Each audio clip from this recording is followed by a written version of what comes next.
ଘରେ ନିତ୍ୟ କଳି ଝଗଡ଼ା ହେଉଥିଲେ କରନ୍ତୁ ଏହି ଉପାୟ। ଭଗବାନଙ୍କ ମୂର୍ତ୍ତି କିମ୍ବା ଫଟୋ ଥିବା କବାଟ ଘରେ ରଖନ୍ତୁ ନାହିଁ। ଏହା ବଦଳରେ ଆପଣ ସାଧା କବାଟ କିମ୍ବା କୌଣସି ଚିତ୍ରକଳା ଥିବା କବାଟ ବା ଡିଜାଇନ କବାଟ ବ୍ୟବହାର କରିପାରିବେ।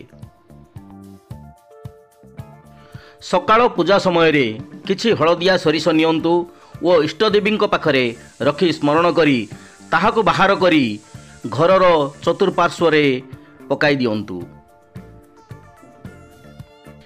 ସନ୍ଧ୍ୟା ସମୟରେ ତାହାକୁ ପୋଛା ମାରି ବାହାର କରିଦିଅନ୍ତୁ ଏବଂ ରାସ୍ତା କଡ଼ରେ ଫୋପାଡ଼ି ଦିଅନ୍ତୁ।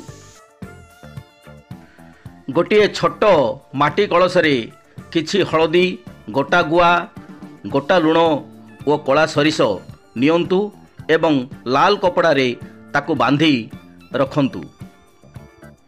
ଏହି କଳସୀଟିକୁ ଘରର ପୂଜା ରୁମ୍ରେ ଐଶାନ୍ୟ କୋଣରେ ଭଗବାନଙ୍କ ନିକଟରେ ରଖି ନିତ୍ୟ ଧୂପ ଦିଅନ୍ତୁ।